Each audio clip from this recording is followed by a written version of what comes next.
Bienvenue à tous sur la chaîne de David Mist. Donc voilà, aujourd'hui on va parler de lui, ce micro. Donc en fait, c'est du Nacon ST200. Donc je l'ai pris pour tester et apparemment ça fonctionne plutôt bien, on va dire, de ce côté-là. Donc voilà, donc son prix il est de 79 € et fonctionne en USB avec Windows. Donc je vais pas tout vous raconter parce que je vous mettrai le lien, donc c'est pour vous dire en fait que c'est quelque chose de plutôt robuste, qui détecte bien la voix et pas de souci. Que je me mette d'ici ou que je me mette plus près, on entend vachement bien. Par contre, moi je vous conseille de mettre un logiciel avec, qui est Voice Meter, en fait, hein, donc comme ça vous pouvez régler un petit peu votre voix en même temps, pour pas que ça soit trop cristallin, que ça casse aux oreilles, surtout pour les autres si vous voulez streamer de ce côté-là. Donc en fait, il a 16 bits, en fait, donc en résolution, en 48 Hz, donc c'est quand même plutôt pas mal. Donc comme je disais en Windows, bah en fait c'est du 7, 8 et 10, donc voilà, ça fonctionne très bien. Donc le trépied, les choses comme ça, le câble USB qui fait quand même 1,8 m, donc qui est quand même pas mal, on va dire. Je vais vous montrer quelques petites photos, qui est quand même assez sympa, qui fait du site, directement, vous voyez, regarde, il est vraiment joli. Donc voilà, on va faire un petit peu le tour. D'accord, donc le petit symbole que vous voyez ici, bah en fait c'est là où il y a vraiment l'emplacement du micro.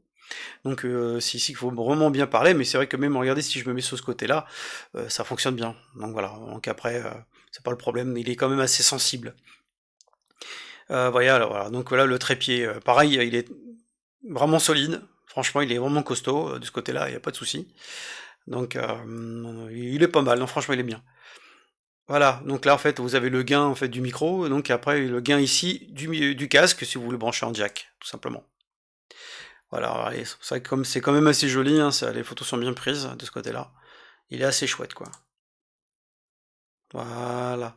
Donc qu'est-ce que je peux dire de plus? Bah pas grand-chose parce que c'est vrai franchement il est vraiment très bien. Comme je disais, il fait vraiment costaud si vous voulez le tenir comme ça à la main ou alors directement avec le porte-micro que moi j'ai moi.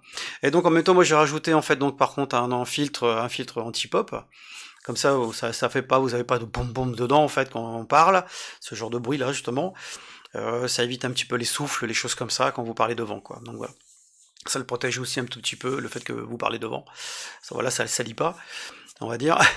Et donc, moi je le recommande, il n'y a pas de souci. Si vous voulez commencer dans le streaming, il n'y a rien de tel. Puis pourquoi changer, vous allez me dire. Après, si vraiment vous êtes professionnel, et vous voulez faire vraiment du gros truc, on va dire, la grosse vidéo, enfin bon voilà. Bon, peut-être qu'il faudra peut-être investir dans autre chose, mais franchement celui-là, ça vaut vraiment le coup, quoi.